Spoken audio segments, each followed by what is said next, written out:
Hi aunty, ಹೇಗಿದ್ದೀರಾ? ಚೆನ್ನಾಗಿದ್ದೀರಾ? ನಾನು ಚೆನ್ನಾಗಿದ್ದೀನಪ್ಪ. ಅಂಕಲ್ ಹೇಗಿದ್ದಾರೆ? ಚೆನ್ನಾಗಿದ್ದಾರಾ? ಅವ್ರ ತಮ್ಮನ ಹೆಂಡತಿ ಚೆನ್ನಾಗಿದ್ದಾರಾ? ನಿಮ್ಮ ಮಕ್ಳು ಹೇಗಿದ್ದಾರೆ ಆಂಟಿ? ಚೆನ್ನಾಗಿದ್ದಾರಾ? ಹಾಂ, ಏನಿಲ್ಲ ಆಂಟಿ, ಸುಮ್ಮನೆ ಬಂದೆ. ಮೊನ್ನೆ ಸಿಂಗಾಪುರ್, ಥೈಲ್ಯಾಂಡ್ ಎಲ್ಲ ಹೋಗಿ ಬಂದ್ರಂತೆ, ಚೆನ್ನಾಗಿತ್ತಾ? ಅದೃಷ್ಟವಂತರು ಕಣ್ರಿ. ನಮಗೆಲ್ಲ ಆಗತ್ತೆ, ಊರಿಗೆ ಹೋಗೋಕ್ಕೆ ಟೈಮ್ ಇಲ್ಲ. ಹಾಂ, ಏನಿಲ್ಲ ಆಂಟಿ, ಸ್ವಲ್ಪ ಅರ್ಶಿನ ಕೊಡ್ತೀರಾ? ಅರ್ಶಿನ ಬೇಕಿತ್ತು.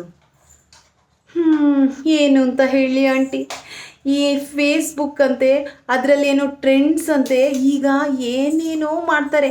ನನ್ನ ಮಕ್ಳು ಏನು ಮಾಡಿದ್ದಾರೆ ಗೊತ್ತಾ ಆಂಟಿ? ಒಂದು 3 ದಿನದಿಂದ ಒಂದು ಗ್ಲಾಸು ನೀರು, ಅದು ಸ್ವಲ್ಪ ಅರ್ಶಿನ, ಕೆಳಗಡೆ ಫೋನು, ಇದೇ ಮಾಡ್ತಾ ಇದ್ದಾರೆ ಆಂಟಿ. ಏನು ಮಾಡ್ತಾರೋ ನನಗೆ ಗೊತ್ತಿಲ್ಲ.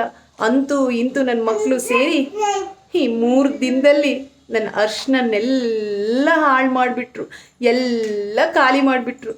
ಅದನ್ನು ಒಂದು ಸಲ ಹಾಕೋದು, ತೆಗೆಯೋದು. ಒಂದು ಸಲ ಹಾಕಿದಾಗ, ಅಮ್ಮ ಫೋಟೋ ಸರಿ ಬಂದಿಲ್ಲ, ಅಮ್ಮ ಅದು ಸರಿಯಾಗಿಲ್ಲ, ಇದು ಸರಿಯಾಗಿಲ್ಲ, ಅಂತೂ ಇಂತೂ ಸೇರಿ ನನ್ನ ಅರ್ಶಿನ ಎಲ್ಲ ಖಾಲಿ ಆಗೋಯ್ತು.